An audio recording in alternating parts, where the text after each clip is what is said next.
Assalamualaikum warahmatullahi wabarakatuh. Nama saya Walia Marami. Nah, saya di sini akan menjelaskan salah satu tokoh maksudnya dari Bani Umayyah. Nah, saya menjelaskan atau menceritakan tentang tokoh yang bernama Ibnu Bajjah. Teman-teman pasti tahu, ini salah satu tokoh terkenal karena dia termasuk ilmuwan muslim. Jadi Ibnu Bajjah ini bernama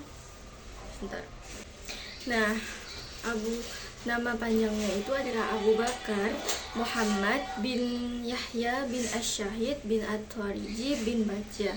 Dia adalah seorang astronom, terus fisikawan, terus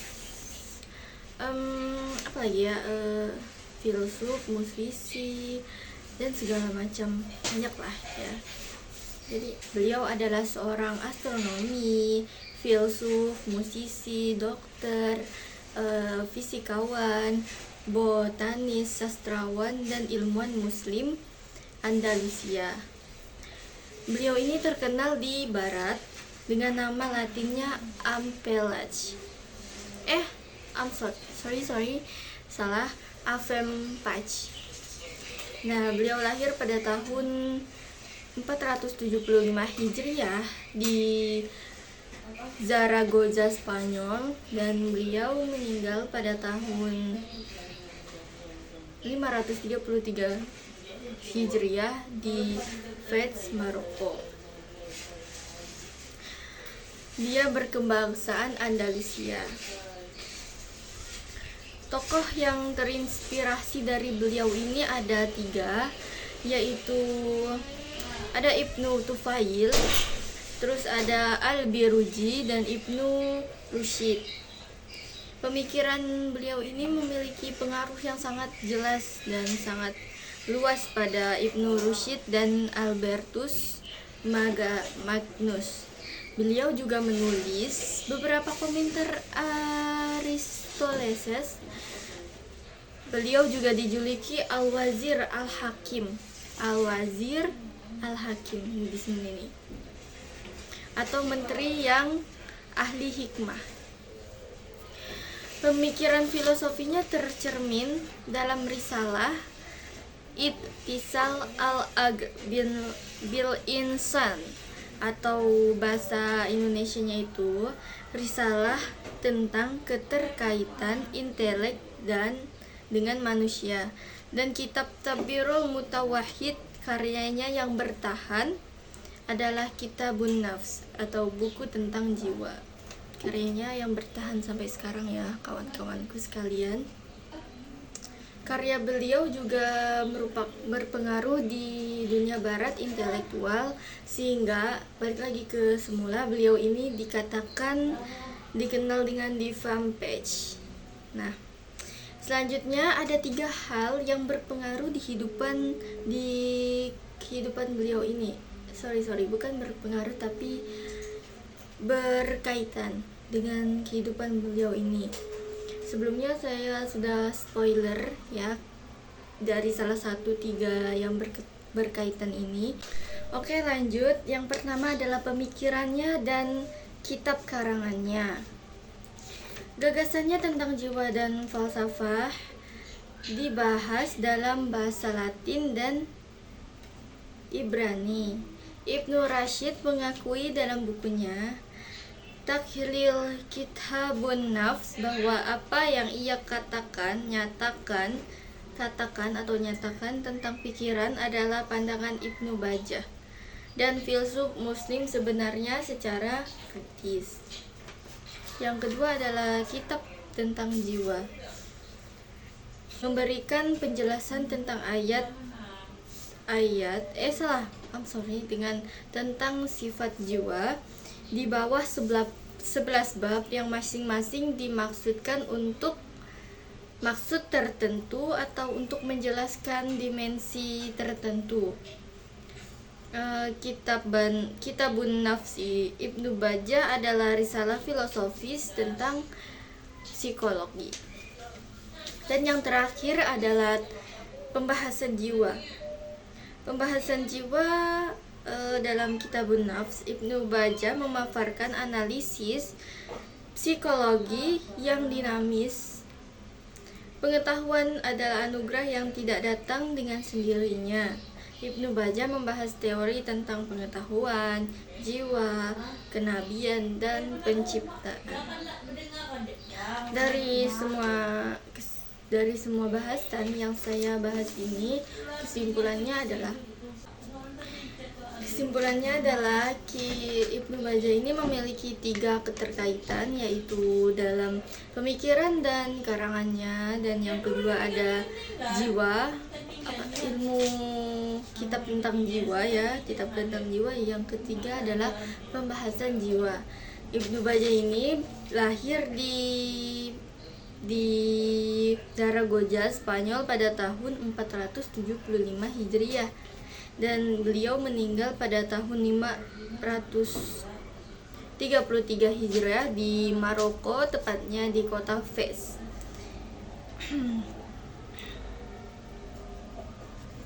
Karya-karya Ibnu Bajjah ini yang masih terkenal sampai sekarang yaitu buku tentang jiwa yang biasa dibilang Kitabun Nafs. Dan tidak lupa Ibnu Bajjah ini biasanya dikenal dengan nama lain, yakni Divang Page.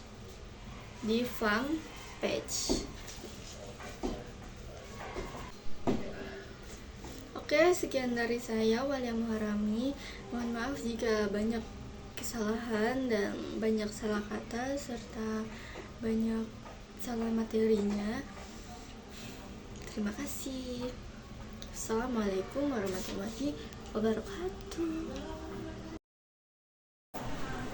Assalamualaikum warahmatullahi wabarakatuh. Perkenalkan, saya Walia Muharrami dari kelas PAUD 1A. Oke, ketemu lagi ya bersama saya. Nah, sekarang saya akan menceritakan tentang Masjid Umayyah dan sepeninggalan dari Bani Umayyah. Masjid Umayyah itu lebih dikenal dengan Masjid Raya Damaskus. Nah, itu sebuah masjid terbesar dan tertua di dinasti Umayyah, maksudnya sepeninggalan di dinasti Umayyah yang berada di kota Damaskus, kegubernuran Damaskus, Suriah. Masjid ini kemudian dianggap sebagai tempat suci keempat dalam Islam nih. Terus bangunan ini awalnya menyembah atau merupakan tempat peradaban Romawi, tempat menyembah dewa Jupiter, yaitu kuil Jupiter Damaskus yang dibangun pada tahun 64 Masehi. Namun karena ada beberapa peristiwa nih ya kan, karena ada penaklukan Damaskus pada tahun 634, terus bangunan ini nih diubah menjadi sebuah kompleks yang berisikan Basilika Katolik Roma yang didedikasikan untuk Saint Yohanes, dan musala di bagian tenggara untuk Muslim dan beribadah secara finansial. Kemudian pada akhirnya bangunan ini diubah statusnya itu menjadi Masjid Raya Umayyah atau Masjid Raya Damaskus di belakang pada tahun 706 atas perintah Khalifah Al-Walid bin Abdul Malik dari Bani Umayyah. Selanjutnya kita akan membahas lokasi-lokasi dari Masjid Bani Umayyah ini. Pertama, dia lokasinya ada di provinsi Damaskus, terus di negara Suriah. Koordinatnya 33 derajat 30. Selanjutnya kita akan membahas tentang lokasi dari Masjid Umayyah ini ya, kawan-kawanku sekalian.